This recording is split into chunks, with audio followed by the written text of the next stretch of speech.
Сәлем қыздар, бүгін сіздермен керемет бір рецептпен бөліскім келіп отыр. Бұл творожный пирог, өте жұмсақ, нәзік болып шығады. Ең бастысы көп уақыттарыңызды алмайды, қарапайым ингредиенттерден жасалады. Өзім бұл пирогты аяқ асты қонақ келетін болған кезде жасайтын палочка-выручалочка пирогым. Ұнаса видеоны аяғына дейін тамашалап, лайк басып, комментарий қалдырамыз.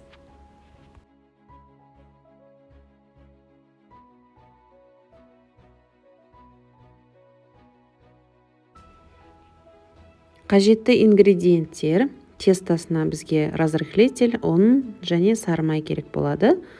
Ал начинкасына творог, жұмыртқаның ағы мен сарысын бөліп аламыз. 3 жұмыртқа қажет болады.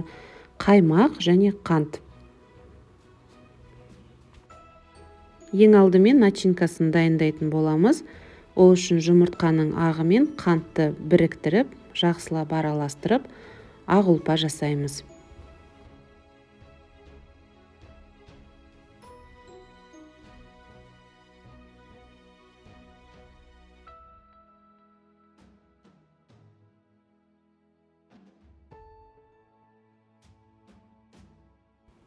Жобамен консистенция осындай болу керек.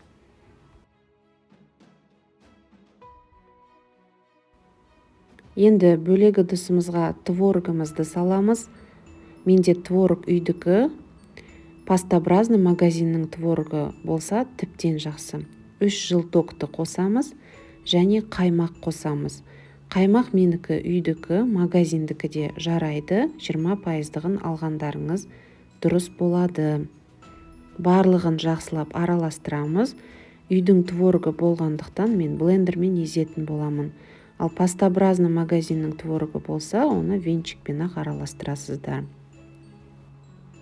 Енді начинкамызды біріктіретін боламыз. Дайындап алған белокты осы жерге қосып, лопаткамен араластырамыз. Бірден бәрін сала салмаймыз, аз-аздап салып біріктіреміз. Начинкамыз өте жұмсақ болады, воздушный болады, себебі біз белокты бөлек ақ ұлпа дайындап алдық. Соның әсерінен керемет начинка шығады.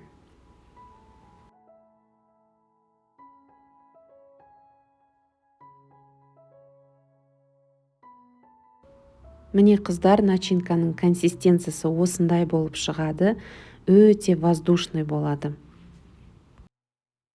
Енді тестаны дайындаймыз. Ол үшін ұнымызға 1 чайный ложка разрыхлитель саламыз, араластырып жібереміз. Содан соң мұздатқыштан алынған майымызды үккіштен өткізіп, песочное тесто дайындаймыз.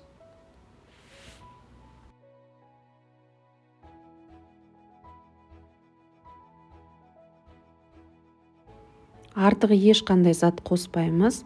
Тестамыз осындай крошка болады. Кез келген формада пісіруге болады. Менде бұл жерде диаметрі 26 форма. Тестаның жарты бөлігін астына жібереміз. Сеуіп шығамыз осылай.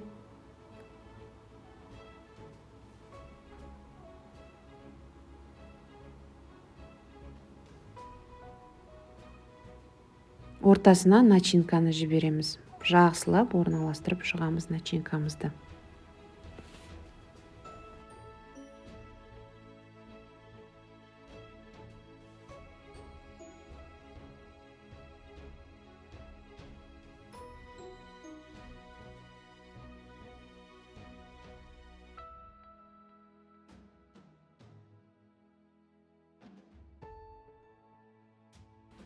Біркелкі болып орналасқан начинканың үстінен крошкамызды сеуіп шығамыз.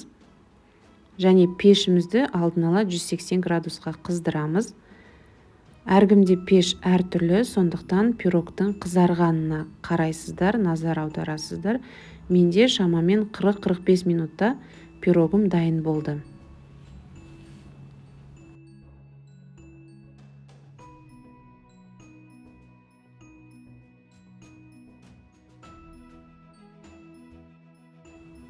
Міне біздің пирогымыз дайын болды.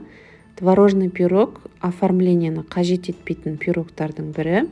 Сондықтан тек қана сахарная пудрамен әсемдеп ұсына беруге болады. Міндетті түрде салқындатып қолданасыздар. Өте дәмді пирог жасап жақындарыңызды қуантыңыздар.